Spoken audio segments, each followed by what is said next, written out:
Hello, this is Joe Pryor of the virtualrealestateteam.com in Oklahoma City.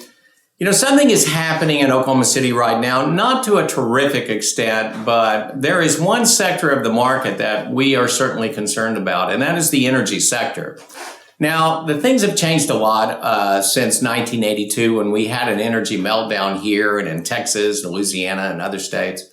Our oil companies here, our energy companies are highly diversified. They do a lot of different things. They're very strong and they're very, very powerful, but there inevitably is going to be some layoffs that happen anytime you have a 30 or 40% decrease in the price of oil, which is where we are right now.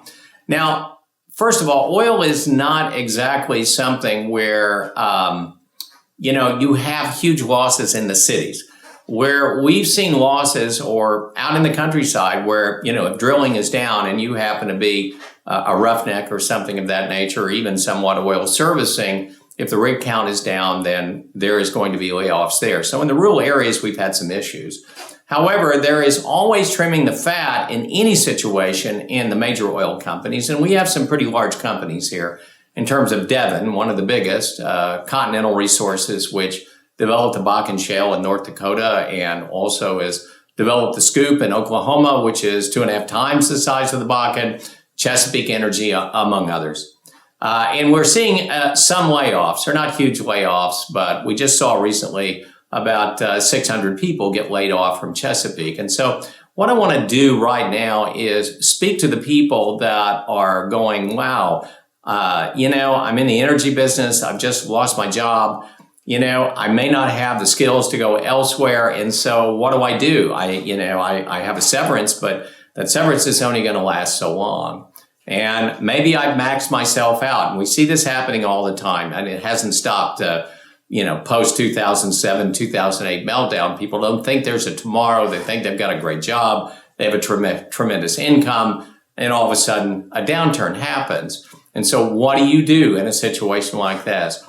I think we're going to see the return of high-end short sales, something we really didn't have before, because post-2007, 2008, we really didn't melt down that much. And so the most vulnerable people are the ones that got hurt in that era. And so even though we didn't have as many people underwater with their mortgages or losing their jobs, we still had a lot of short sales going on. And my wife and I did about 50. We were probably about 50 a year, probably as experienced and successful of a short sale team as anybody in Oklahoma City. We're very dedicated to it. Now, we were down to one short sale last year.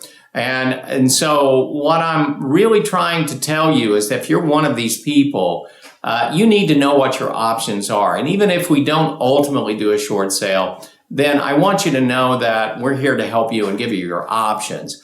Now, essentially, if you can't remember what a short sale is, it's when you want to avoid foreclosure because you can't meet your payments anymore. In other words, you're falling behind, let's say 2 months, 3 months. You've gotten a notice from the bank that they've turned this over to an attorney. And then at the 6-month period, then you're filed against in the courts called the notice of less pendants because we're a judicial state. And then you're on the road to foreclosure at that point. And it's the worst thing that can happen for you, for your family, and certainly for your future credit. A short sale is a way of having a dignified, and I say dignified because I know you're not happy being in the position you're in, but a dignified way of getting out of this, of negotiating with the mortgage company to take less than what's owed on the mortgage. Your house has to be on the market.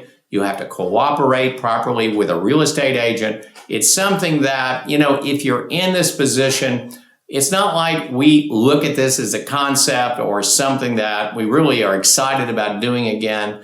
But, I've been in this business 26 years. I've been tremendously successful, as my wife has been, as a realtor herself. And, we do things because we want to do them, not because we have to do them.